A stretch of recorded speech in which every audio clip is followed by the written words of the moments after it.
Ejecutivo analiza adquisición de oxígeno para abastecer la red hospitalaria antes que venza el contrato.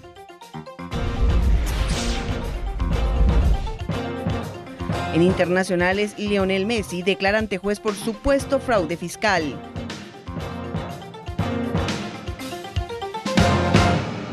Bien, iniciamos de lleno con la información de carácter nacional, y es que jefes ediles de los municipios del país junto con autoridades del organismo ejecutivo han iniciado el análisis de la hoja de ruta para normar el manejo y residuos de desechos, obviamente sólidos, en el fin de contener la contaminación ambiental.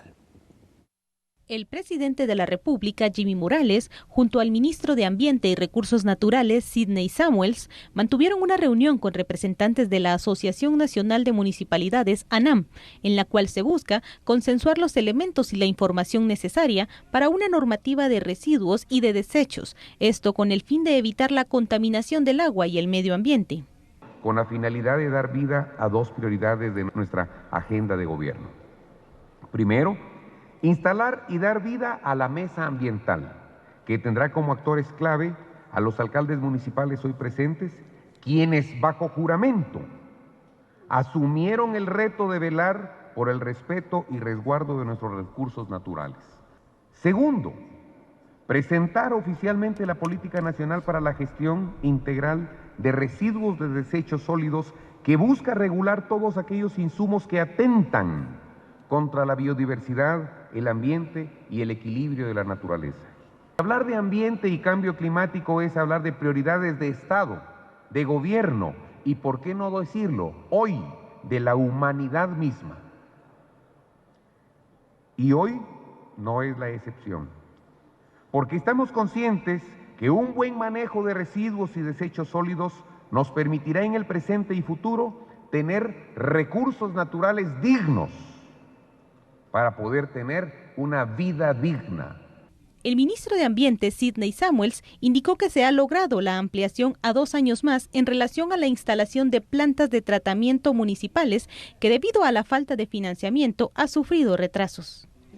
Hablamos con el señor presidente del Instituto de Fomento Municipal para que diera acompañamiento técnico, y con el presidente del Crédito Hipotecario Nacional para tener también otra opción de crédito para que los alcaldes tuvieran disponibilidad de recursos financieros para la ejecución de este proyecto.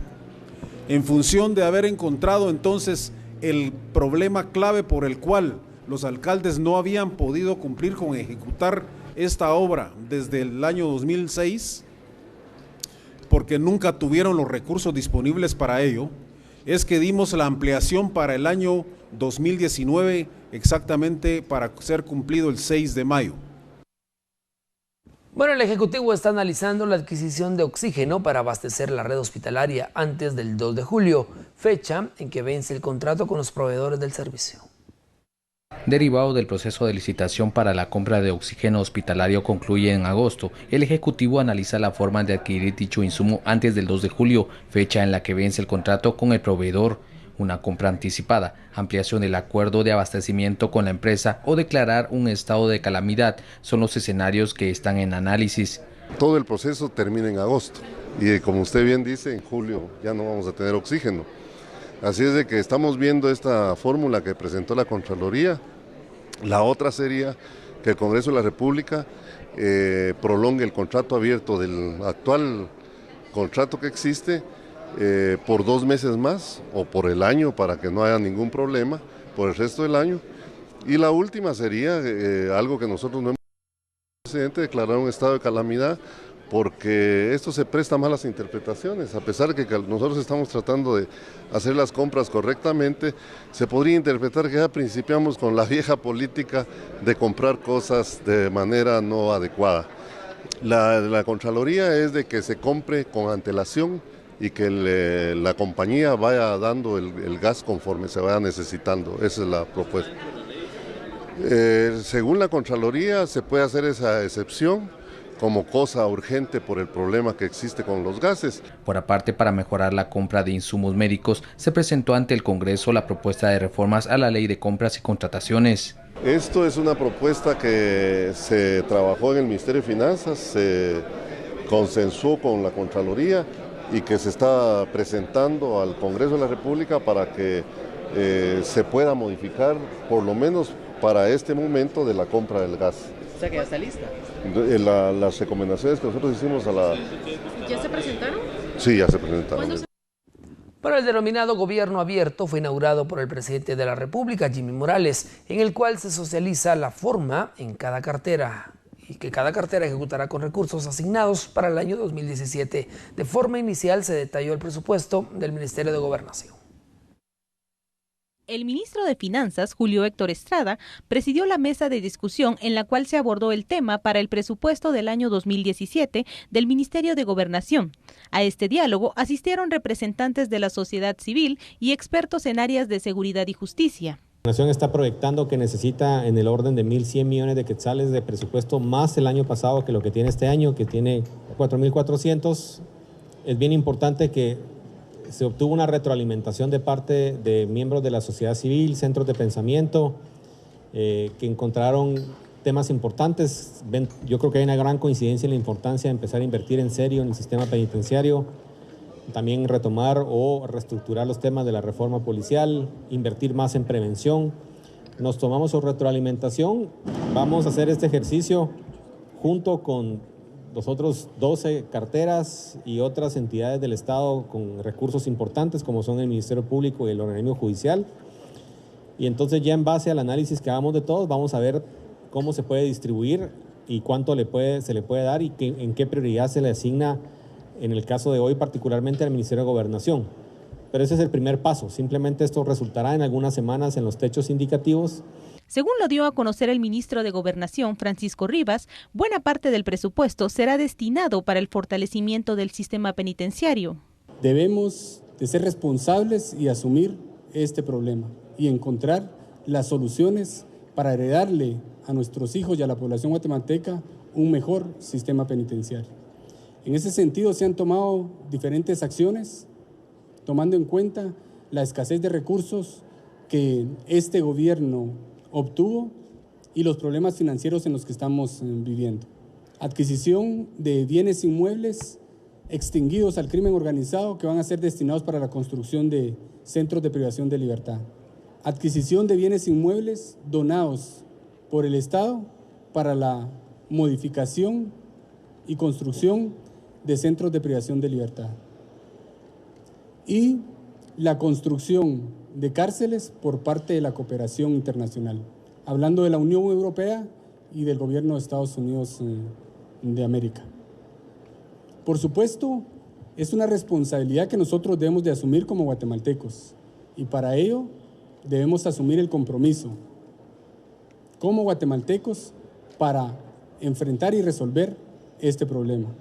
El propósito de estas reuniones, en las que participan diferentes carteras ministeriales, es que la discusión sobre la elaboración de presupuesto o de asignación para el año próximo sea abierta y transparente.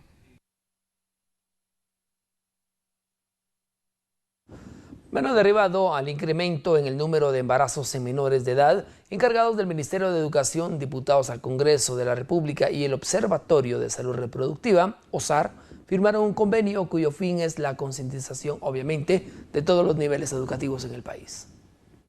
En el Congreso de la República se llevó a cabo la firma de la Carta del Acuerdo Prevenir con Educación 2016-2020, el cual está integrado por los Ministerios de Educación y Salud, así como el Observatorio de Salud Reproductiva, OSAR, y entidades privadas. Por medio de este convenio, se busca permitir el acceso de salud a jóvenes, así como una educación integral en temas de sexualidad. El día de hoy estamos reunidos acá en el Congreso porque se va a firmar la Carta Prevenir con Educación. Esta es una carta acuerdo entre Ministerio de Salud, Ministerio de Educación, el Congreso de la República, que tiene como propósito el que haya educación integral en sexualidad en todas las aulas, en todo el sistema educativo y en el marco de salud, que adolescentes y jóvenes tengan servicios de salud específicos diferenciados y que tengan acceso a servicios de salud sexual y reproductiva. Cuando uno ve el contexto nacional, por ejemplo, la tasa de fecundidad de embarazos en adolescentes, la violencia sexual, las infecciones de transmisión sexual, se da cuenta de que estos dos componentes de la educación sexual y los servicios de salud son totalmente importantes. Nos hablan de derechos y nos hablan en el marco de que los adolescentes tengan información, acceso a servicios y puedan decidir su vida. La secretaria técnica de OSAR dio a conocer los programas que se trabajan a través de jóvenes para ser replicados entre los mismos y por medio de los cuales se obtienen grandes beneficios. Nosotras como observatorio tenemos un observatorio juvenil. Estos adolescentes y jóvenes son formados en los temas de incidencia política, liderazgo, y lo que hacen ellos es replicar en sus comunidades y con sus grupos de jóvenes todo el trabajo en empoderamiento, derechos sexuales y reproductivos y la participación de adolescentes, así como la auditoría social que deben realizar estos adolescentes a los servicios de salud o a las escuelas. Uno de estos proyectos es impulsado por APROFAM y tiene 2 años de estar en funcionamiento. En realidad los resultados han sido muy buenos porque los jóvenes se entusiasman con su energía, se comprometen y son los mejores multiplicadores para trabajar con jóvenes. A eso le llamamos educación de pares. Es más fácil que un adolescente explique y hable con otro que si viene papá, mamá o el maestro a intentar explicar o hablar con el adolescente. Cada uno de estos facilitadores juveniles trabaja con un grupo específico que van desde los 80 a 400 jóvenes en el interior del país. Estamos acá para presenciar la firma de la Carta de Acuerdo Prevenir con Educación. Esta carta nos va a beneficiar a todos los adolescentes y las adolescentes de Guatemala, pues porque lo que se pretende es hacer llegar la educación integral en sexualidad que tan necesaria es a las escuelas. Queremos que todos los jóvenes, que todas las adolescentes tengan acceso a la educación integral en sexualidad para que a través de esto puedan tomar ellos decisiones informadas y conscientes y así generar mejores condiciones de vida.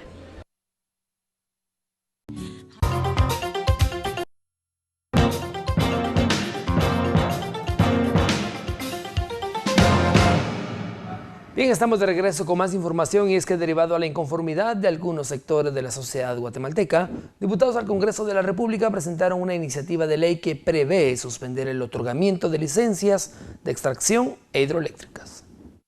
Diputados al Congreso de la República presentaron una iniciativa de ley en contra de empresas extractivas en el país, la cual busca suspender las licencias mineras e hidroeléctricas por espacio de 5 años. Estamos planteando una moratoria a las actividades de extracción de minería, pero también de hidroeléctricas, dado a la situación de complejidad y de la problemática en que estas dos actividades han ocasionado en el país.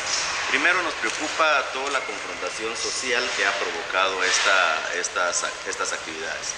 Segundo, también una cuestión muy preocupante, todo el daño ambiental que está realizando. Tercero, desafortunadamente son actividades que han generado mucha riqueza para las empresas, pero no aportan para el país. Eso también es una cuestión preocupante porque deja sin presupuesto al Estado, deja sin poder atender las demandas sociales y deja desprotegido el país. Aunado a esta propuesta de ley, el diputado al Congreso de la República, Leocadio Huracán, dio a conocer que el pasado sábado, junto a una comisión, fueron detenidos aparentemente por empleados de una empresa cercana al río Caabón, del cual se desconoce el nombre.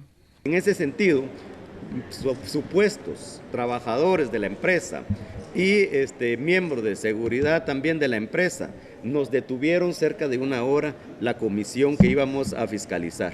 Y eso es una cuestión, se cometieron varias ilegalidades porque nosotros no estábamos usurpando propiedad privada, estábamos haciendo nuestro trabajo de fiscalización y íbamos en una carretera la cual es una vía pública. Entonces ayer presenté esa denuncia en el Ministerio Público y eso solo es un ejemplo de la confrontación, de los daños que están ocasionando ese modelo de desarrollo implantado ante los guatemaltecos que afecta a los intereses de los pueblos, de las comunidades y por eso es necesario esta moratoria de 5 años que estamos solicitando al aprobar esta ley la suspensión de otorgamiento de licencias de exploración, de explotación, tanto de actividades hidroeléctricas como también de minería. De eso se trata esta iniciativa que vamos a presentar el día de hoy.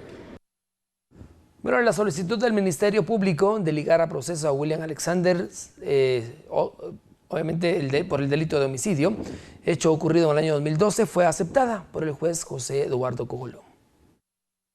El juez 11º del penal, José Eduardo Cojulum, resolvió con lugar la solicitud del Ministerio Público de ligar a proceso a William Alexander Situn Ortiz, agente de la Policía Municipal del Transmetro, por el delito de homicidio. Según el fiscal, Situn le provocó la muerte a una persona en febrero de 2015. Don William Alexander Situn Ortiz, la Fiscalía le imputa que el 15 de febrero del año 2015, siendo las 20 horas con 30 minutos aproximadamente, cuando se encontraba designado en la estación de Transmetro ubicada en la pasarela del Trébol con funciones de salvaguardar los bienes de la ciudad y garantizar la seguridad e integridad física de los servidores públicos municipales y las personas que diariamente asisten a dicha estación, arma que le fue asignada como parte de su equipo el día 13 de febrero del año 2015, utilizó la misma y disparó en contra de Francisco Antonio Pistún, quien como consecuencia del disparo de proyectil de arma de fuego que usted le efectuó, falleció sobre la banqueta cerca de la pasarela. El juez resolvió que Situn guarde prisión preventiva mientras el Ministerio Público realiza la investigación correspondiente. Según la hipótesis del hecho, Situn auxilió a una usuaria de Transmetro, quien había sido víctima del despojo de su teléfono celular. Miguel Ángel Gálvez, juez de mayor riesgo, solucionó precisamente o dio la resolución de ligar a proceso por parte del Ministerio Público y beneficiar con medida sustitutiva a Francisco Morales, alias Chico Dólar, y 6 personas más. El juez de mayor riesgo, Miguel Ángel Gálvez, resolvió sin lugar la solicitud de Francisco Morales, alias Chico Dólar, y otras 6 personas de beneficiarlos con una medida sustitutiva en el caso lavado y política. En el caso está pendiente de realizarse la audiencia de fase intermedia, en la cual se resolverá si el proceso se abre a un debate oral y público. Según la acusación del Ministerio Público, Morales dirigió una red criminal que se dedicó al lavado de dinero. Para finales de junio, el juzgador Gálvez resolverá si sentencia por un procedimiento abreviado con pena de 2 a 3 años de cárcel conmutables a 4 sindicados.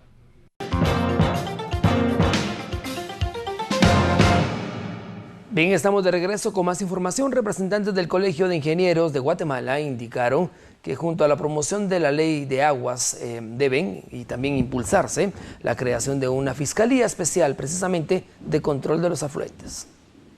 Junto a la promoción de una ley de aguas debe impulsarse la creación de una Fiscalía Especial de Control de Afluentes. De esta forma se agilizan los procesos para capturar a todos los grupos o personas que se dedican a contaminar el vital líquido, comentan autoridades del Colegio de Ingenieros.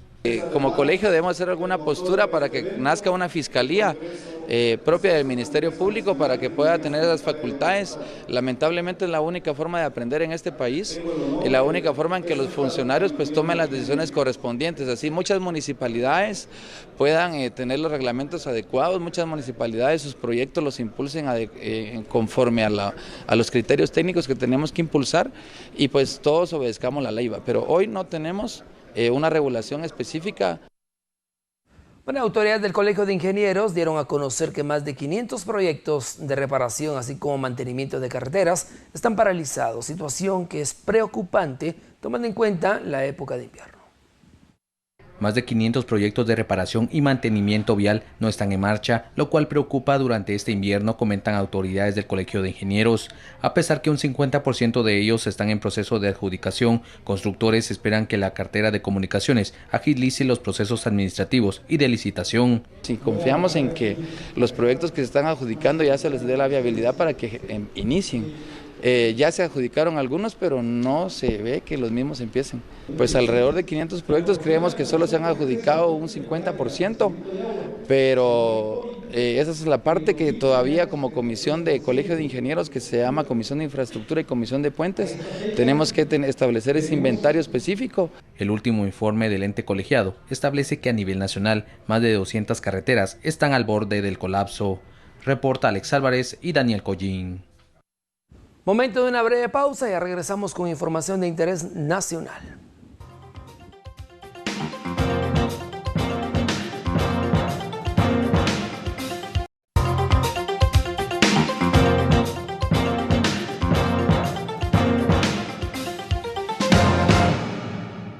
Bien, estamos de regreso con más información. Un total de 23 personas detenidas es el resultado al momento de un operativo de gran escala coordinado luego de ejecutar 63 órdenes de allanamiento, 65 órdenes de captura solicitadas por el Ministerio Público y la CICIG.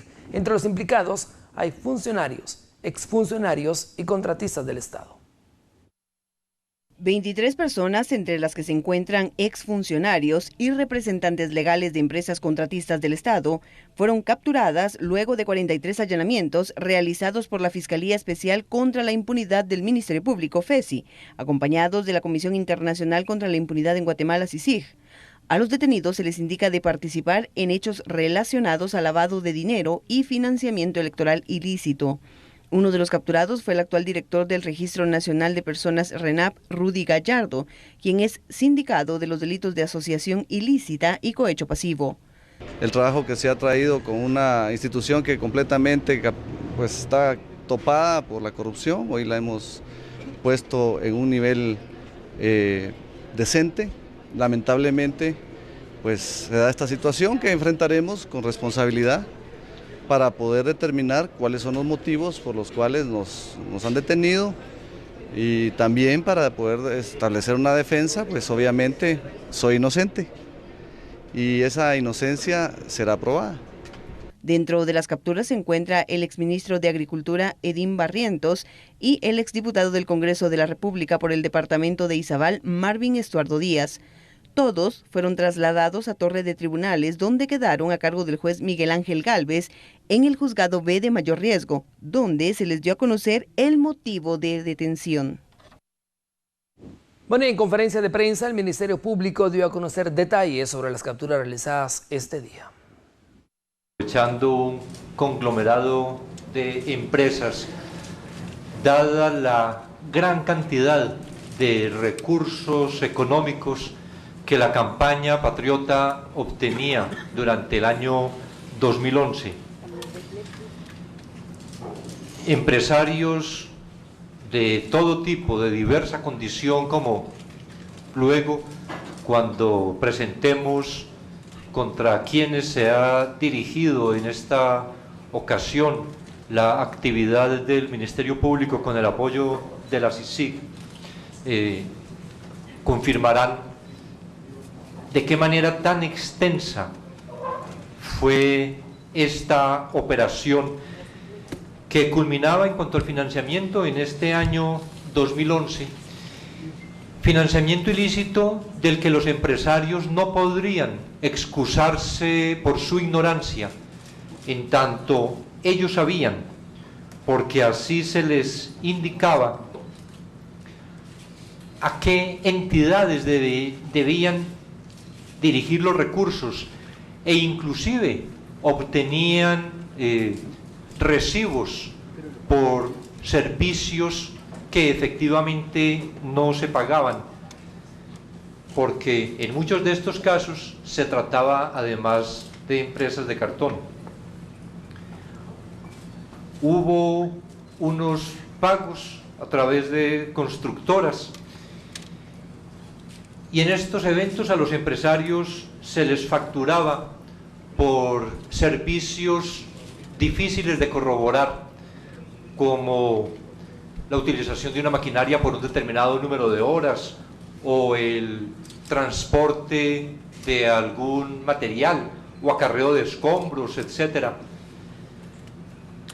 Esta segunda modalidad la observamos a partir de los archivos digitales que fueron encontrados en los allanamientos que se practicaron a partir del 16 de abril del 2015, archivos en los que se podía observar, porque por fortuna toda esta empresa criminal era realmente organizada y dejaba datos específicos de los dineros que recibía y la manera como se distribuían.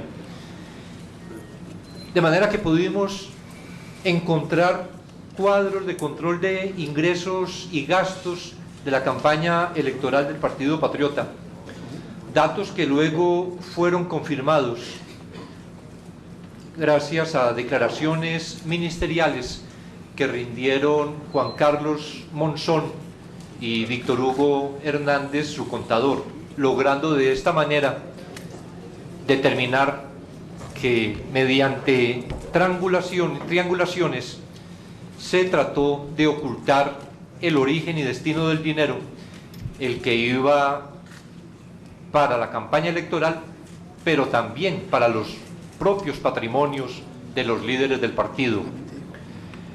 El monto total de lo aportado en esta modalidad, según los estimativos que hasta el momento hemos podido realizar, asciende a 50 millones de quetzales que no fueron reportados al Tribunal Supremo Electoral.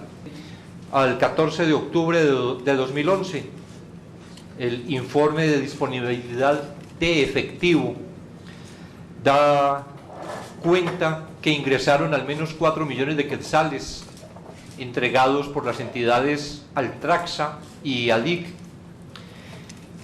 que hay un reporte sobre egresos, el pago en publicidad para la campaña del Partido Patriota, y se ve entonces cómo ese movimiento de dinero en ingresos y egresos, de la manera detallada como se hace, corresponde exactamente con la realidad, además como manifestaba, porque en muchos de los casos fue posible confirmar operaciones de estas a través del sistema financiero, además de las declaraciones ministeriales recaudadas.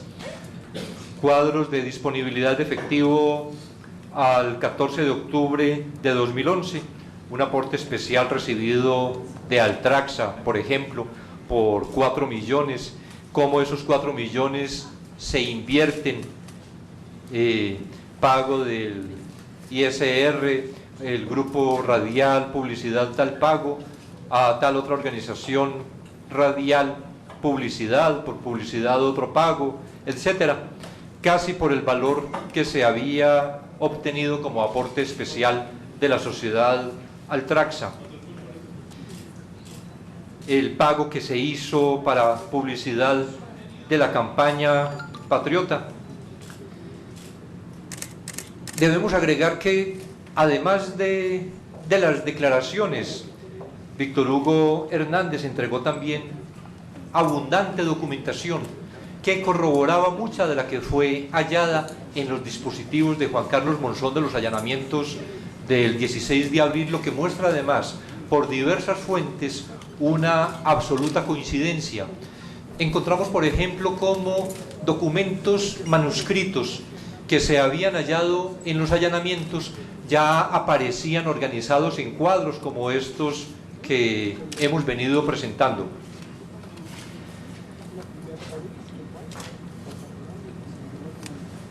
Un ejemplo de financiamiento vía constructoras, al que nos venimos refiriendo, que se hizo a través de Raúl Osoy, las sociedades Altraxa, Topsa, por un monto de 11.565.970 quetzales, reconstruyendo la modalidad, la forma como se obtenían estos recursos para el financiamiento electoral. Pudimos encontrar cómo Altraxa, por ejemplo, realiza pagos entregando varios cheques a las empresas de Raúl Osoy. Un procedimiento similar, en virtud del cual Blue Oil le entrega a alguna de las empresas de este conglomerado, como Adinse, por ejemplo, recursos, y luego con esos recursos Adinse paga, en un caso específico que fue seguido en toda la secuencia, Adinse paga un contrato de vallas publicitarias para el Partido Patriota el 20 de mayo del 2011, y Ese contrato es firmado por Roxana Valdetti y encontramos efectivamente los documentos del ingreso del dinero a la empresa de Hernández, luego la factura por un servicio falso, asesoría administrativa y fiscal durante el 2011 que expide Adince, y luego el contrato para esa publicidad específica firmado por Ingrid Roxana Valdetti Elías, como pueden ver a la derecha de la presentación. Formalmente el partido cumplía las normas entregando mensualmente el reporte de gastos de campaña al Tribunal Supremo Electoral. Y en estos informes sobre ingreso de los aportes dinerarios por afiliados y simpatizantes que firmaba Julio César Godoy del órgano de fiscalización del partido, se encontraron varios financistas que triangularon fondos para ocultar el origen del dinero. De esta manera, el Partido Patriota ingresó dinero a la campaña electoral que provenía de empresas y personas particulares, pero que fueron ocultadas por medio de empresas de Juan Carlos Monzón y Víctor Hugo Hernández, empresas que entregan, o financistas que entregan a empresas de Monzón y Hernández, y ellos aparecen con aportes al Partido Patriota, cuando en realidad es también un financiamiento anónimo que se pretende encubrir a través de estos reportes, en los que se ve mes a mes cómo las empresas de Monzón y Hernández aparecen reiteradamente como financistas, cuando en realidad el dinero no era de esas empresas, sino que lo recibían de terceros que no querían aparecer, y ese solo hecho en Guatemala es un delito. Bien, de esta manera hemos finalizado esta emisión de noticias, agradeciendo por supuesto su preferencia, invitándolo a seguirse informando con nosotros. Hasta pronto, buenas noches.